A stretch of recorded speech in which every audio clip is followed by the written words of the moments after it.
रूस यूक्रेन के बीच करीब 2.5 साल से जंग जारी है, लेकिन रूसी राष्ट्रपति पुतिन अभी जंग खत्म करने के मूड में नहीं नजर आ रहे हैं। वहीं दूसरी तरफ यूक्रेन है जो पुतिन के आगे झुकने को तैयार नहीं है। यूक्रेन से युद्ध शुरू होने के बाद रूस ने अब तक अपने सैन्य हथियारों और सैन्य क्षमता को काफी अपग्रेड किया, जिससे वह यूक्रेनी क्षेत्रों में और ज्यादा घातक तबाही फैला सके। यूक्रेन में हमेशा से ही रूस जीत की प्रबल दावेदारी करता आया है। हालांकि यूक्रेन भले ही अमेरिका, ब्रिटेन और नेटो जैसे सहयोगियों की मदद के बल पर रूस से युद्ध जारी रखे हुए है, लेकिन अब युद्ध में रूस का मुकाबला करने के लिए न तो यूक्रेन के सैनिक पूरी तरह से ट्रेंड हैं और न ही उनके पास पर्याप्त हथियार हैं। इस कड़ी में अमेरिका की $61 बिलियन की सहायता मददगार तो साबित होगी, लेकिन जंग में रूस की आक्रामकता को देखते हुए यूक्रेन के सैनिकों में कहीं न कहीं आत्मविश्वास की कमी जरूर है, क्योंकि यूक्रेनी सेना रूस के आगे टिक नहीं रही है। इसी कड़ी में जंग में अपनी धमक बढ़ाने के लिए रूसी रक्षा मंत्रालय ने ऐसी वीडियो शेयर किया है जिसे देख यूक्रेन और सहयोगी देशों की टेंशन हाई हो गई है। रूसी रक्षा मंत्रालय ने यूक्रेन के साथ जंग के दौरान पहली बार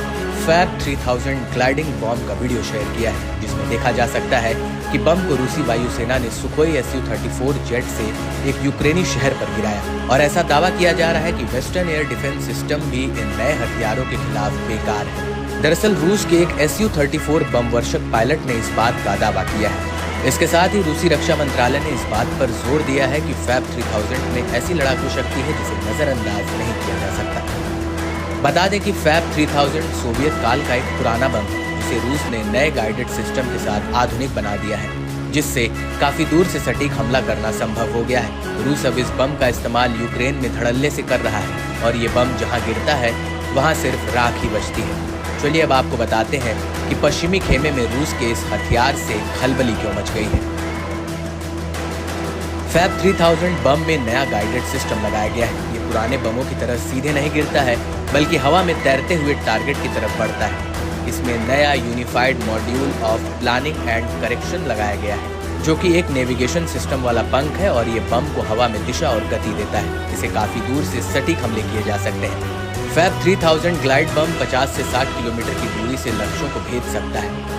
इस बम का वजन 3000 किलोग्राम होता है। ये बम करीब 13.8 फीट लंबा है और 2.1 फीट चौड़ा होता है। इस बम में करीब 1400 किलोग्राम हाई एक्सप्लोसिव भरा होता है, जिससे धमाके से होने वाली तबाही का दायरा काफी बढ़ जाता है।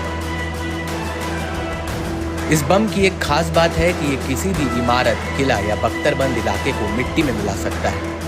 ये बम कितनी भी मोटी दीवार को तोड़ सकता है, जमीन के नीचे मौजूद सुरंगों में छिपे दुश्मनों का खात्मा कर सकता है। जब ये बम फटता है तो इसकी केसिंग फट जाती है और इसके साथ ही हाई वेलोसिटी फ्रेगमेंट्स बहुत बड़े इलाके में फैलते हैं। ये बम जहाँ गिरता है वहाँ पल भर में सब कुछ खाक हो जाता है।